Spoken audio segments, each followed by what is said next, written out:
नमस्कार दोस्तों, स्वागत है आपका स्टेनो गुरु यूट्यूब चैनल। तो आज की वीडियो हम लोग प्रैक्टिस करेंगे 100 शब्द प्रति मिनट की स्पीड से डिक्टेशन। पूरे 10 मिनट का मैटर रहेगा। आप लोग इसको जरूर ट्रांसक्राइब करिएगा और ट्रांसक्राइब करके पीडीएफ से मैच करके बताइएगा कितनी मिस्टेक आ रही है, आपकी कितनी तैयारी हो रखी है।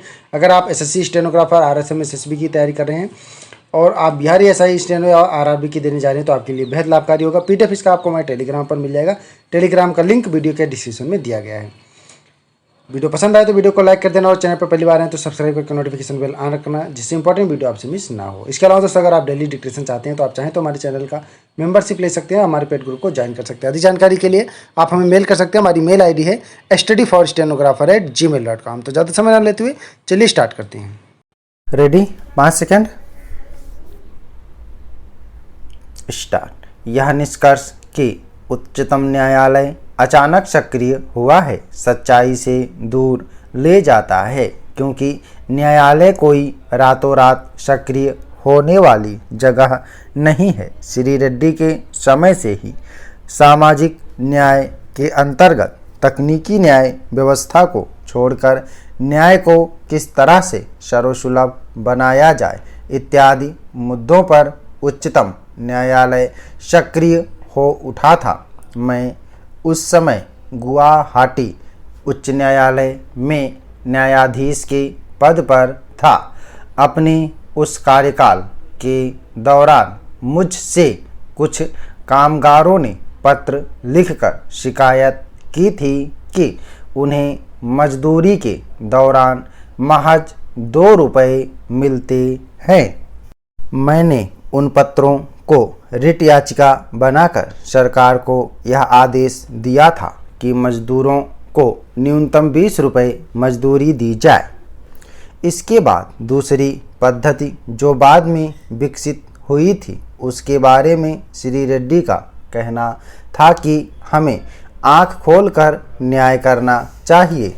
आज जो दुर्बल, गरीब और साधनहीन असहाय व्यक्ति हैं, उन्हें न्याय प्रणाली के अंदर व्यापक और सामाजिक न्याय दिलाने का हमें प्रयास करना चाहिए।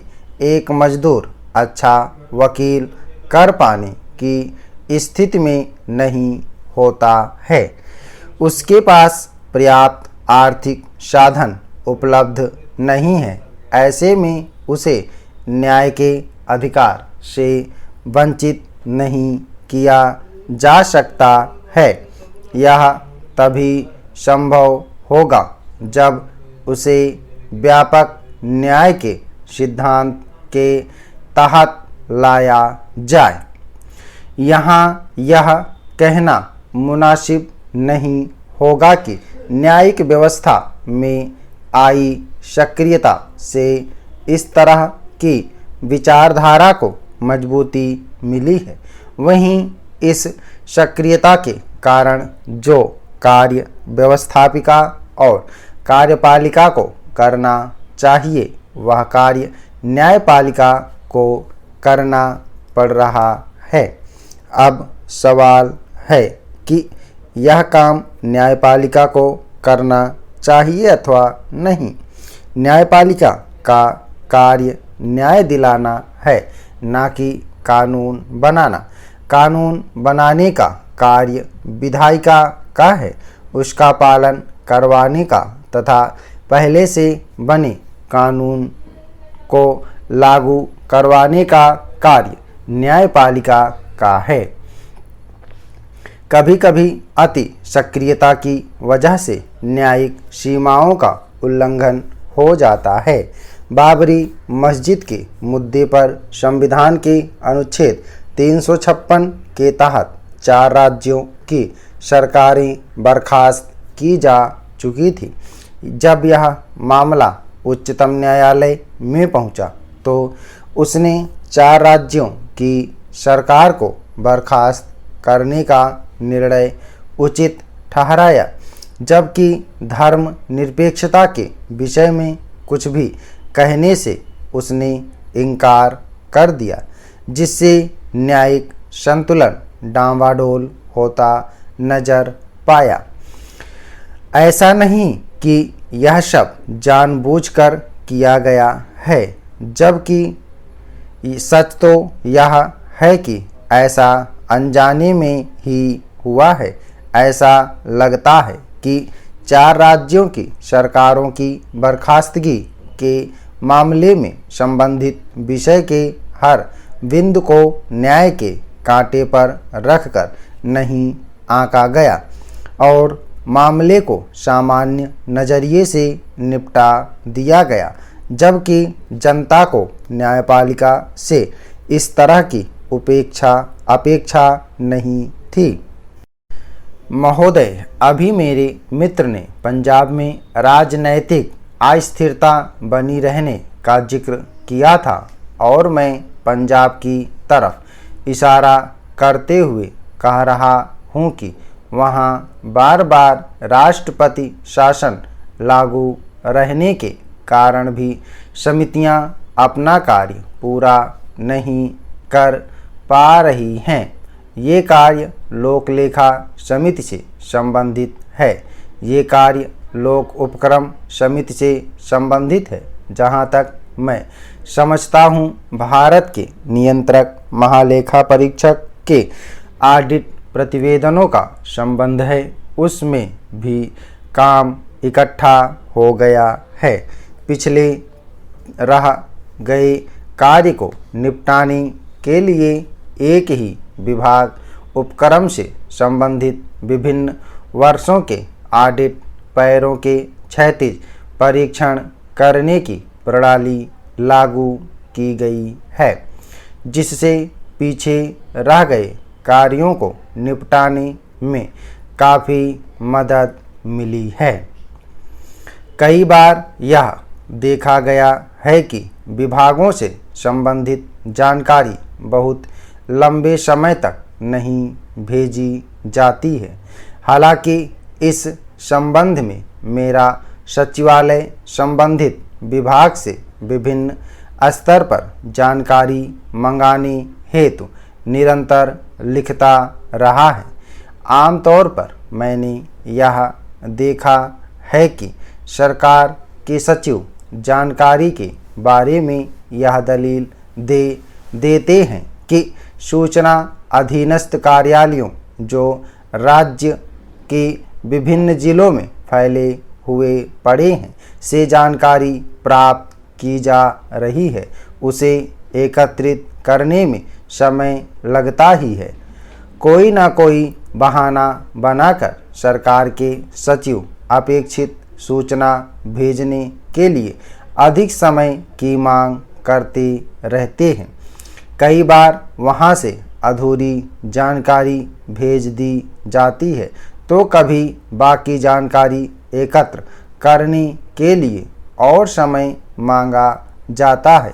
मुझे यह बात विश्वसनीय नहीं लग रही है और मेरी समझ में नहीं आता कि विभागों के पास पर्याप्त मात्रा में अमला और साधन उपलब्ध हैं, जिनके माध्यम से संबंधित जानकारी राज्य के किसी भी भाग से उचित समय में प्राप्त की जा सकती है।